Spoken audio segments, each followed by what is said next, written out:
இன்னைக்கு பட்ஜெட் அறிவிச்சிட்டாங்க. காவிரி ஆறு சம்பந்தப்பட்ட தண்ணி சம்பந்தப்பட்ட 2 பிளான்ஸ் அறிவிச்சிருக்காங்க. அதை பற்றி இந்த வீடியோவில் பார்க்கலாம். அது உங்களை எஜுகேட் பண்ணுறதுக்கு ரொம்ப யூஸ்ஃபுல்லாக இருக்கும். ஆக்சுவலாக ப்ராஜெக்ட் 1 ப்ராஜெக்ட் 2ன்னு 2 அறிவிச்சிருக்காங்க. அந்த 2 ப்ராஜெக்டும் நடந்தால் தமிழ்நாட்டு மக்களோட தண்ணி தேவை பூர்த்தியாகும். விவசாயிகளுக்கு தேவையான தண்ணீர் கண்டிப்பாக கிடைச்சிரும். ப்ராஜெக்ட் 1ங்கிறது காவிரி ஆற்றுக்கு மேலே, ப்ராஜெக்ட் 2ங்கிறது காவிரி ஆறுக்கு கீழே. ப்ராஜெக்ட் 1ல் என்ன பண்ணுறாங்கன்னா, சுப்ரீம் கோர்ட்டு கர்நாடகாவை 177 டிஎம்சி தமிழ்நாட்டுக்கு கொடுக்க சொன்னாங்க. 177 டிஎம்சி தான் தமிழ்நாட்டுக்கு தேவைப்படுற தண்ணியே. அன்ஃபார்ச்சுனேட்லி கர்நாடகா கிட்டேருந்து நம்மளுக்கு அந்த தண்ணி கிடைக்கல.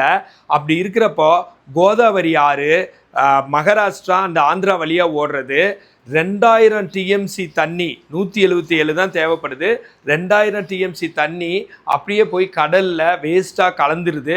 அந்த கோதாவரி ஆற்றுலேருந்து டைவர்ட் பண்ணி தமிழ்நாட்டுக்கு வர வைக்கிற ப்ராஜெக்ட் தான் ப்ராஜெக்ட் 1.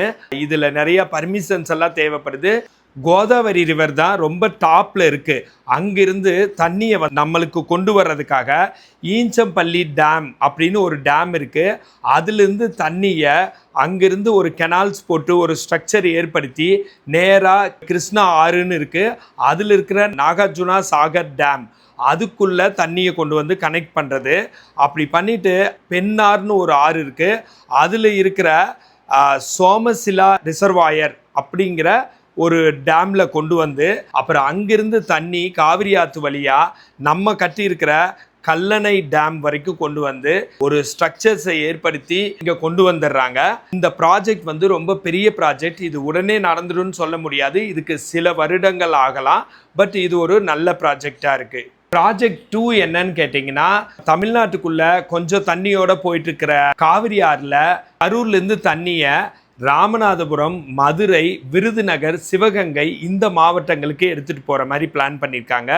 எப்படின்னு கேட்டால், கரூரில் இருக்கிற மாயானூர் பேரேஜ் அப்படிங்கிற சின்ன ரிசர்வாயர்லேருந்து எடுத்துகிட்டு போய் வைகை ரிவரில் வந்து கலக்க வச்சிடுறாங்க.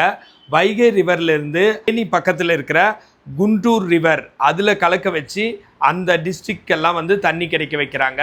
இது வந்து ரொம்ப பிரயோஜனமாக இருக்கும். ராமநாதபுரம் மக்களுக்கெல்லாம் ரொம்ப நாளாக வந்து தண்ணி சரியாக கிடைக்காம இருக்குது.